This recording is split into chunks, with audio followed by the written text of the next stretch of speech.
হচ্ছে আমরা যেহেতু মিটার কাম মেসেঞ্জার এই মিটার অটো যে পালস দেয় মিটারে যে অটো পালস দেয় এটা আমাদের চোখে প্রথম ধরা পড়ে।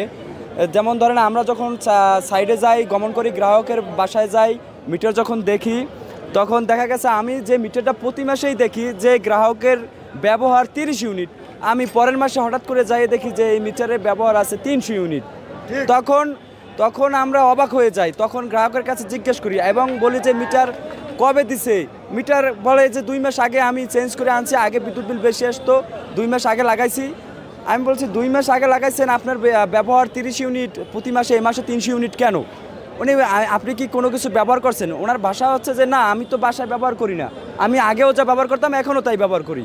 পরবর্তীতে যখন বিদ্যুৎ না থাকে তখন আমরা আবার যখন মিটারটা চেক করি তখন দেখি যে এইভাবে অটো পালস দেয়, যে আমার হাতে মিটারটা দেখতে পাচ্ছেন যে অটো পালস দেয়, এইভাবে দেয়। তো এর ফলশ্রুতি হ্যাঁ অটো পালস দিলে অটোমেটিক। আমি বলি যে 30 ইউনিট থেকে 300 ইউনিট প্রত্যেক মাসে আমি মিটারটা দেখতেছি, অথচ যে গ্রাহকের ব্যবহার 30 ইউনিট, আমি পরের মাসে যাই দেখি যে 300 ইউনিট। এর একমাত্রই কারণ হচ্ছে এই অটো পালস। গ্রাহক যদি বাসায় কোনো কিছু ব্যবহার না করে এভাবে যদি অটো পালস দিতে থাকে তাহলে অটোমেটিক 200, 250, 300 ইউনিট, 1000, 10,000 ইউনিট পর্যন্ত এরকমের মিটারে উঠে থাকে ব্যবহার না করলেও। তো এটা হচ্ছে নিম্নমানের মালামাল ক্রয় করার জন্য।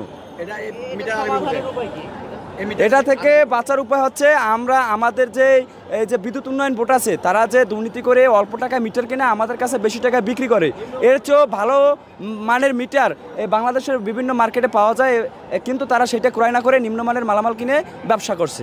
সারা দেশে আমাদের প্রায় 3 কোটির উপরে গ্রাহক।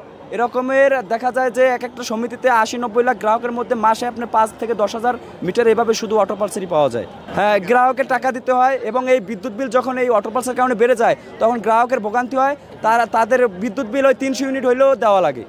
এটা হচ্ছে একটা সিস্টেম বানাই রাখছে, আমাদের কাছে আসলে যে বিল যা হচ্ছে ওটা আপনার দিতেই হবে।